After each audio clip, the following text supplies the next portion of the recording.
Welcome to the Deep Dive. Today we're looking at what happens when sticking to your beliefs gets really, really difficult. Mm-hmm. And our source today is, well, it's a daily devotion called Stay True to God. It centers on a passage in 2 Kings, chapter 16. Right. And the kind of headline from this old story, it's about King Ahaz, unlike his ancestor David, who's generally seen as, doing right. Ahaz didn't. The text says he did not do what was right in the eyes of the Lord his God.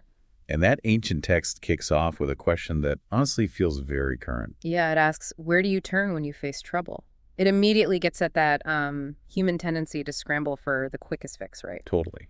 Even if that fix pulls you away from what you actually stand for. Exactly. So the devotion uses Ahaz's story as a warning, really. How compromising under pressure, seeking those easy outs, can actually cause more harm than good. So our mission here is to explore that tension, the pull towards compromise versus the strength you find in staying true. Okay, first big lesson, the danger zone of compromise. Well, Ahaz, when he was in trouble, his first move wasn't leaning on his faith. Instead, she reached out to a foreign king for help. And the text is pretty clear this wasn't a smart move. Not at all. It had serious negative fallout for him. It wasn't some kind of get-out-of-jail-free card. It came with a heavy price tag. It really makes you think, doesn't it? Yeah. When we're facing our own struggles, how often do we instinctively grab for that, external, visible solution? Especially when fear kicks in. It can really cloud your judgment. Yeah, and the devotion points out that relying only on those outside things instead of your own core beliefs can actually lead to feeling like you've lost more in the end. It argues that real lasting hope comes from that steadfastness, from holding on to your convictions. So what does that look like practically? What can you actually do? Well, the devotion suggests a few things. First, when that fear hits, don't just react instantly. Pause.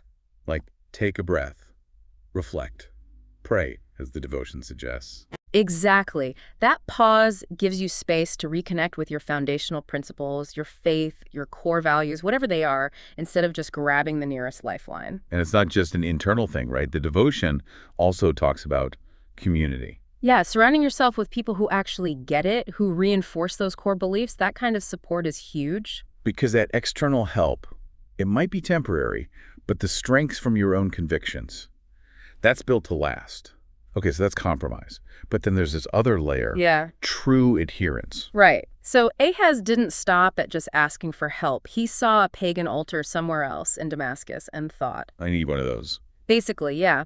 He brought that foreign style of worship back and sort of mashed it together with his own traditions. The devotion sees that as like watering down his faith, dishonoring it. Precisely. It wasn't just about getting help anymore. It was actively mixing in things that fundamentally clashed with his core beliefs about worship. And you can see parallels today, can't you?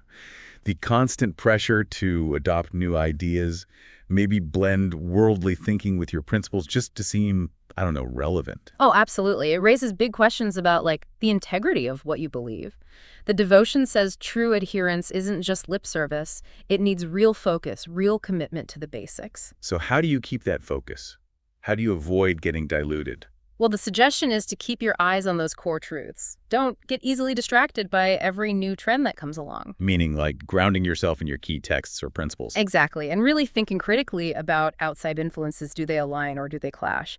It's about making sure your actions, your practices come from that deep commitment, not just habit. Like dedicating your whole life, really, to living out what you believe. That's the idea. Yeah. So pulling it all together, Ahaz's story is a bit of a cautionary tale. Yeah, choosing fear-based quick fixes over faith, and then watering down your core principles. Yeah. It doesn't end well. The main takeaway seems to be that real strength, real peace, comes from holding fast to those foundational beliefs, especially when it's hard. The devotion sums it up nicely, actually. Just 2 words. Stay true, what you fundamentally believe in. That's way more valuable than any temporary solution you might find elsewhere. So here's something to maybe chew on. Think about your own life. Are there areas where you feel tempted to, bend your core beliefs for an easier path? What might the long-term consequences of that actually be?